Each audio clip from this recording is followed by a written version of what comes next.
This is SBS World News with Janice Peterson.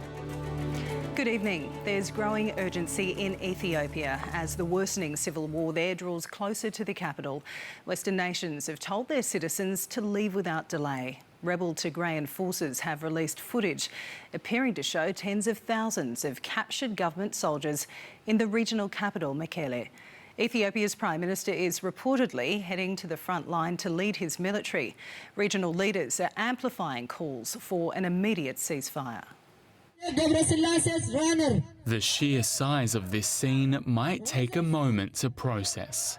These pictures, taken from a drone above Ethiopia's remote Tigray region, are believed to show members of the National Army, who are now prisoners of war.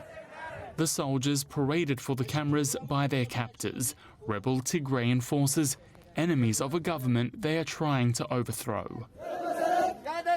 For more than a year, Ethiopia's civil war has raged on, leaving thousands killed and 1 million displaced, with reports of horrific atrocities including rape and torture from both sides.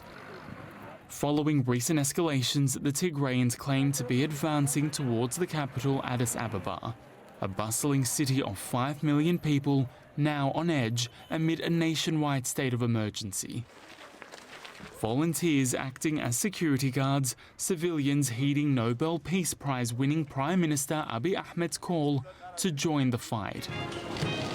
The Horn of Africa thrust into further instability, South Africa and Kenya's presidents calling for calm. There is an urgent need for all parties to the conflict to commit to an immediate, indefinite and negotiated ceasefire.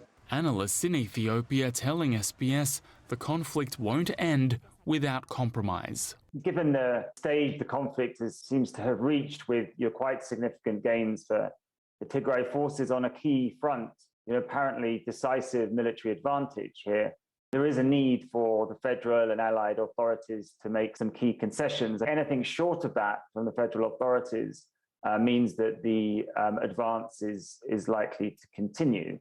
And therefore the situation to worsen. The West fearing the worst.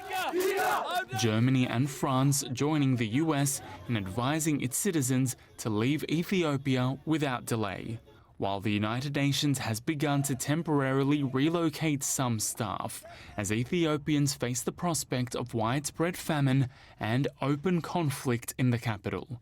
Omar Dehan, SBS World News.